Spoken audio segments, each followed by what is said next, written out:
Am I the asshole for considering divorce over my wife's constant accusations of cheating? I can't keep this bottled up anymore. I've spent years trying to make things work with my wife, Mariah, but her endless suspicions and accusations are breaking me. I, Blake 25M, and Mariah 34F is a big part of my life. But lately I'm wondering if our relationship was built on something other than love. Mariah and I met when I was just 15. She was my next-door neighbor, a confident, beautiful woman who seemed way out of my league, even as a friend. We exchanged friendly greetings, but one day she invited me over to play video games. I was stunned. Why would someone like her want to hang out with a kid like me? I asked my parents, and they encouraged me to go. I think they were just happy I was socializing. That first hangout was amazing.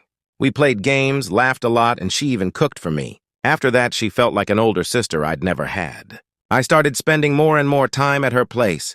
She taught me things my parents didn't, like how to dress, how to talk to people, and how to build confidence. I guess you could say she refined me, even introducing me to books, movies, and music that made me more cultured. My parents adored her too. They'd invite her over for family dinners, and they even said she was like a daughter to them. I felt lucky to have her in my life. As I got older, I started dating. I met Veronica, my first real girlfriend, and was thrilled to tell Mariah. At first, she seemed happy for me, giving me dating advice and telling me to be myself. But as I spent more time with Veronica, Mariah's attitude shifted. She began making passive-aggressive comments about Veronica, saying she was all wrong for me and only interested in the popular guys. It confused me because I trusted Mariah's judgment. After all, she'd been right about so many things before. One night, Mariah told me bluntly, "Veronica's ruining our friendship, Blake. If you care about me, you'll break up with her." I was stunned.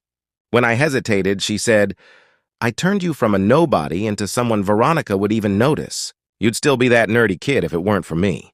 I felt guilty, like maybe I did owe Mariah something. I broke up with Veronica, but it hurt deeply. High school passed, and every time I tried to date, it ended the same way. Mariah would find reasons to dislike the girl and manipulate me into ending things. After graduation, when I turned 18, Mariah confessed she wanted to date me. It felt strange, but I was grateful for her. She'd been a huge part of my life for years, and rejecting her felt wrong. When I told my parents, they were livid. They couldn't understand why Mariah, someone they saw as a daughter, would want a romantic relationship with me. But I convinced them that it was my choice, that Mariah and I shared a bond. With reluctance, they eventually accepted it. Mariah and I married a few years later. At first, things were fine. But as time passed, her behavior shifted in ways I hadn't expected. She became possessive and insecure, constantly accusing me of cheating. If I smiled at a woman in passing or lingered in a conversation too long, she'd give me the cold shoulder for hours. Every day felt like walking on eggshells, with Mariah watching my every move. One incident sticks out in my mind. I'd gone out with friends for a drink, nothing unusual. Mariah wanted to come along, but I felt I needed some space. When I got back, she was waiting by the door, arms crossed, looking furious. She accused me of being with another woman. When I tried to explain that I was just with the guys, she didn't believe me. She demanded to see my phone and scrolled through every message, every call. It was humiliating. We had countless fights like this. Once I was late getting home from work because of traffic, and she accused me of lying, claiming I was meeting someone. She installed a tracking app on my phone without telling me and would monitor my movements. I felt suffocated. But every time I tried to talk to her, she'd turn it around on me, saying, "Why are you hiding? What are you guilty of?" It was draining, and I felt trapped. After a particularly heated argument, Mariah revealed something shocking. She said, "Blake, I gave up a lot to be with you. You have no idea what I sacrificed."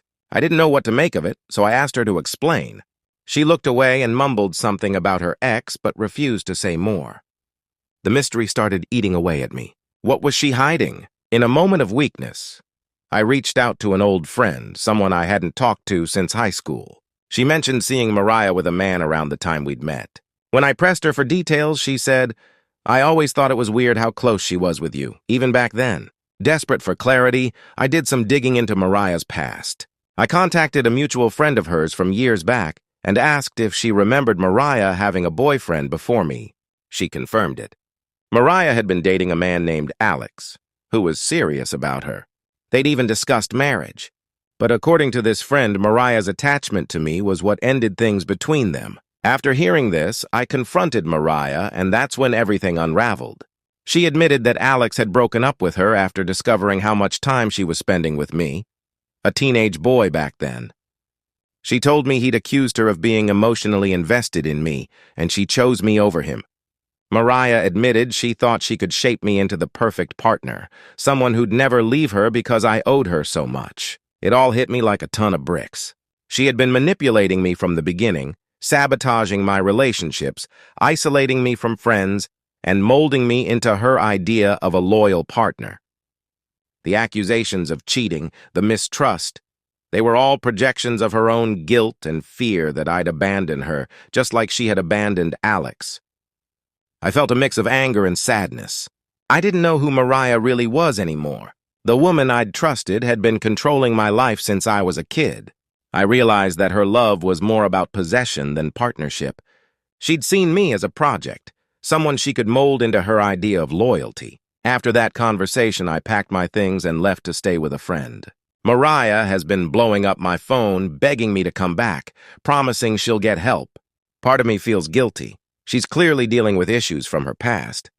But I'm also angry that she dragged me into this, that she controlled my life for years. So now I'm here, lost and confused, wondering if I should give her one last chance or finally set myself free. I can't help but feel like I've lived a life that wasn't even my own. Am I the asshole for considering divorce? Update. Hey, Reddit. I didn't expect the outpouring of advice, support, and even criticism from my last post. It's been eye-opening and has given me a lot to think about.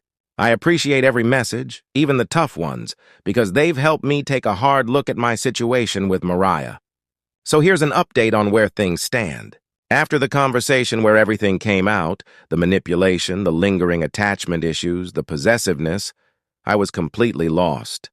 I packed a bag and stayed with a friend for a few days to clear my mind. I needed that space to understand what I wanted and if there was even a future left to salvage. During that time, Mariah called and messaged constantly, apologizing and begging me to come back. She promised she'd get help, see a therapist, do whatever it took to fix our relationship. She admitted that she had never fully healed from her past breakup and had been projecting her insecurities onto me. Part of me was angry. I felt like my life had been manipulated to serve her emotional needs. But another part of me still cared for her deeply. I couldn't deny that Mariah had been a significant part of my life, and the thought of starting over with someone new felt daunting. I decided to meet with Mariah to talk things through. We met at a coffee shop, a neutral place where we could have an honest conversation without the pressure of being at home. She looked visibly drained, like she hadn't slept in days. When I sat down, she immediately started apologizing again, explaining how her past relationship had left her terrified of abandonment. She shared things she'd never told me before, details about her previous boyfriend, Alex, and how she thought she'd found the perfect relationship with him, only to lose it because of her emotional attachment to me as a teenager. Mariah explained that when she saw me developing into someone she thought was strong, confident, and reliable, she clung to the idea of reshaping her life around me. I realized then that her actions, as hurtful as they were, weren't rooted in malice but in deeply unresolved trauma.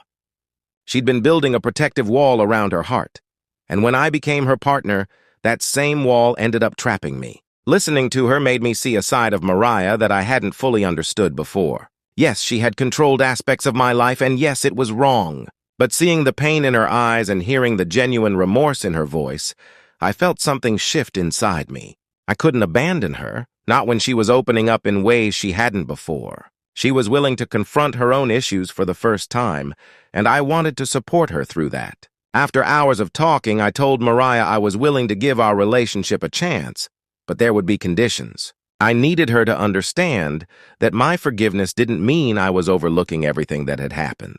If we were going to move forward, she would need to commit to therapy, work on her trust issues, and allow me the space to have my own life outside of her scrutiny. She readily agreed, promising that she would seek help and do whatever it took to rebuild my trust.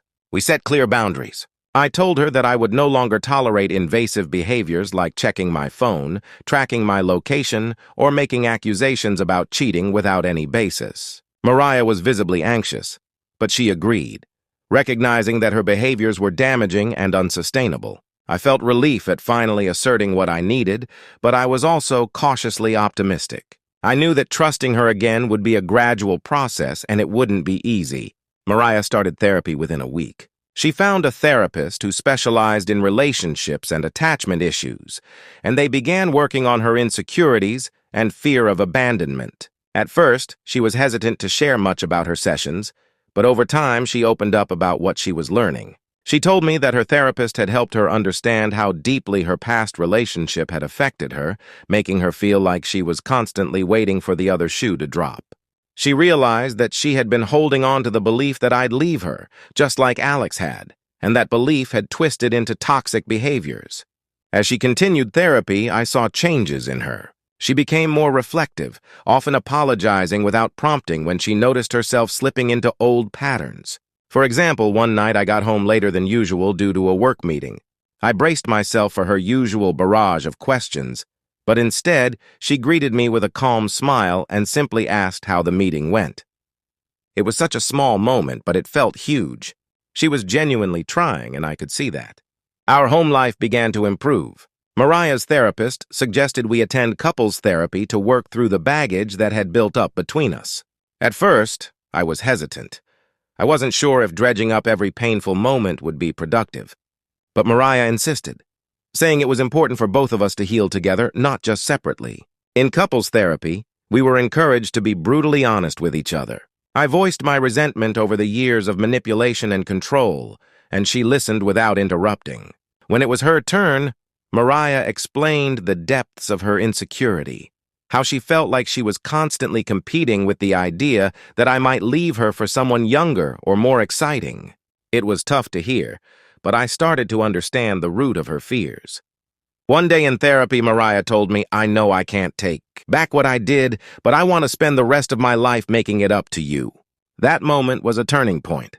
I saw her not as the person who'd hurt me, but as someone who was fighting to be better, not just for me, but for herself. It made me realize that I didn't want to let go of our life together.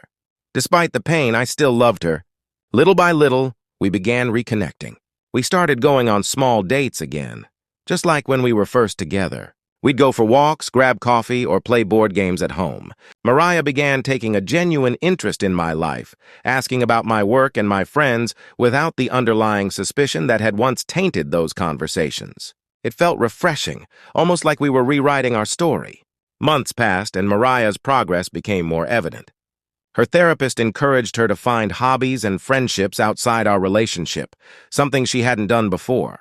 She joined a book club and reconnected with some old friends, which gave her a sense of independence. I could see that she was becoming more secure in herself, and that newfound confidence translated into our relationship.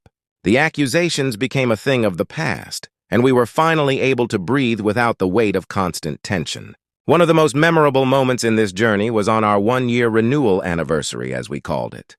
Mariah surprised me with a heartfelt letter, apologizing once again, but also expressing her gratitude for the second chance I had given her. She acknowledged how toxic her behavior had been and how much she had hurt me. It was a beautiful, vulnerable letter that showed me how far she had come. I also took that opportunity to express my own gratitude for her efforts, her honesty, and her willingness to change. I knew that our journey wasn't just about forgiveness, but about mutual growth. We had both learned things about ourselves, about trust, and about what it truly means to be in a partnership. Now, as I write this, I feel like I'm in a relationship that's based on mutual respect and genuine love. We still have our moments, of course, every couple does. But we've built a foundation of trust and honesty that was missing before. Mariah's therapy continues, and she's more open with me than ever. I feel hopeful for our future, something I wasn't sure was possible just a few months ago. If you had told me a year ago that I'd still be married to Mariah, I wouldn't have believed it. I was ready to leave, exhausted and hurt by years of control and mistrust. But seeing Mariah's commitment to change, her vulnerability, and her genuine efforts to rebuild what was broken made me realize that forgiveness and healing are possible. This experience has taught me a lot about relationships and the power of second chances. I know not everyone would have made the same choice, and I completely understand why. But for us, choosing forgiveness was the right path, and I'm grateful we took it. Thank you to everyone who encouraged me to stand up for my boundaries and to those who shared their stories of forgiveness and healing. Your words helped me navigate one of the toughest times in my life, and I'll always be grateful for that. Here's to the future, one built on trust, respect, and a love that we're finally nurturing the right way.